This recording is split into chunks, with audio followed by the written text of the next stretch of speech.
Hello, welcome to another exciting episode of Chit Chat. This time, my energy is high because we're in a month of love, and when I hear love, I hear ah. Ladies, you go ah. Guys, be like yeah. Guys, give the gifts. Ladies, you receive the gifts. Whichever way, I've got you. I've got you. I've got you. Get ready for me as I take you on a cruise. Say cruise to my love journey. Stay tuned and enjoy.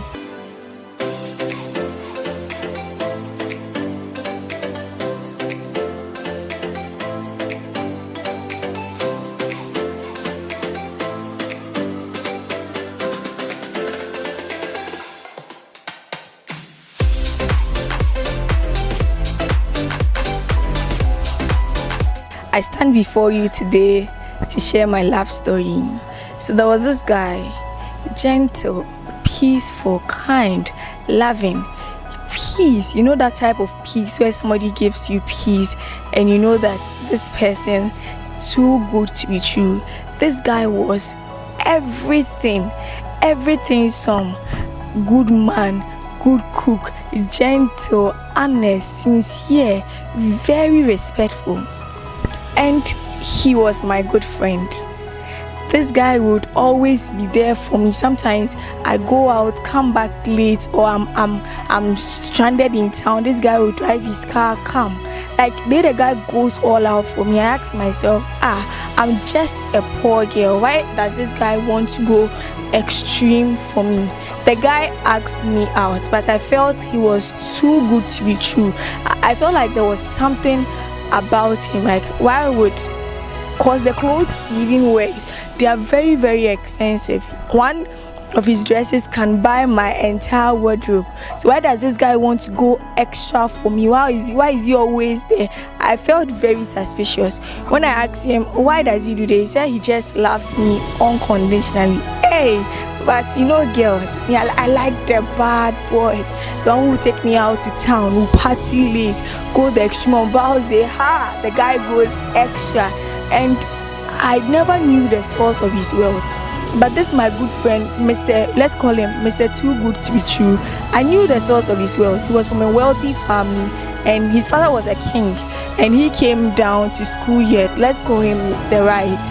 And then there was this other guy, Mr. Wrong. The guy was a bad guy.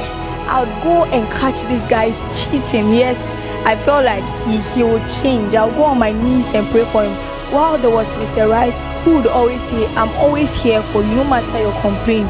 And the worst thing is that I'd already committed 3 abortions for this Mr. Wrong. Yet, why was I stealing? I never knew.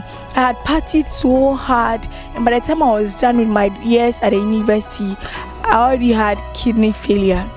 Who was I going to turn to? My parents were poor. I was broke. We all lived in one single room. We were 5 children, including our parents, living in the same room. Who was I going to tell my plight? The only property my father had, he sold it to take me to school, yet I lived wrong. And there was this Mr. Right. I went to him and I told him that my kidney were failing. I needed somebody to donate their kidney for me. The guy stood up and looked me in the eye and said, I will donate my kidney for you.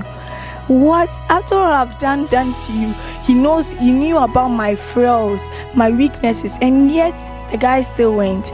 We had this kidney. I was recovering. I always asked about him, and the nurses told me he was fine. Little did I know he lost his life.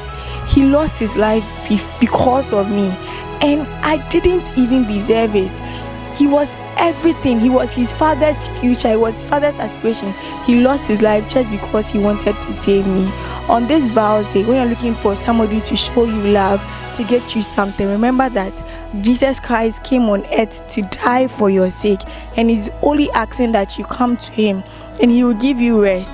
It's true that it's good to have somebody to go the extra mile for you. So if you're in a relationship, that's fine. Somebody gives you something, but remember that there's somebody who loves you more than anything else and is willing to lay down his life. So this is my Vows Day gift to you. Happy Valentine's Day.